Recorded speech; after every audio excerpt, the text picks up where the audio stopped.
Just 2 hours left. The Trump administration is facing a federal judge their 6 p.m. deadline to provide more information on a man who was mistakenly deported to El Salvador. And it comes as state Democrats announced some new legislation that would keep this from happening to Georgians. Atlanta News First political reporter Doug Reardon was there for this. He joins us now live from Midtown Atlanta with more. Doug? Well, good evening to you both. You know, this is the earliest that I have ever heard of a lawmaker trying to introduce legislation. Keep in mind, the session just ended about 3 weeks ago, and so this is very early, but they felt this was important, they told me today. The man at the center of that court order you're talking about is Kilmar Abrego Garcia. He's a Maryland man who the Trump administration accused of being a gang member and a violent criminal.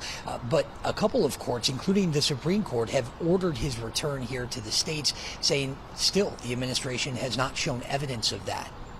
The Trump administration has until 6 p.m. Wednesday to provide a federal judge with documents backing their claims that Garcia is an undocumented gang member. It comes 2 weeks after the Supreme Court ordered Trump to return Garcia to the states, which the White House has so far ignored. We must draw a line. Georgia Democrats announcing new legislation Wednesday they hope will prevent wrongful deportations of American citizens. But what we're talking about is wrongful deportation, wrongful. That's going to be the key thing. The legislation would require a hearing before local law enforcement carry out federal deportation orders. We all understand what due process is. It's a notice, an opportunity to be heard. It's not really a high bar. It's not really difficult to actually kind of make sure that takes place. State Senator Sheikh Rahman, the first immigrant elected to the Georgia Senate, said his constituents in the extremely diverse Lawrenceville, even legal and naturalized citizens, are worried. I have people from more than 100 different countries, speak more than 100 different languages.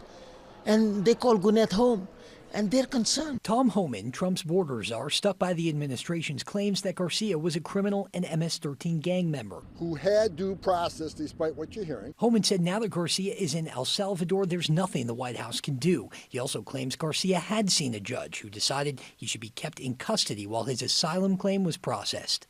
I think I got plenty of due process. He got more due process than Lake and Riley got. And again, just to clear this up, this bill has not officially been proposed yet. It's something that Democrats in the Senate are talking about doing. They can officially file it over the summer when lawmakers will get bills in to try and get a jump start ahead of next year's session.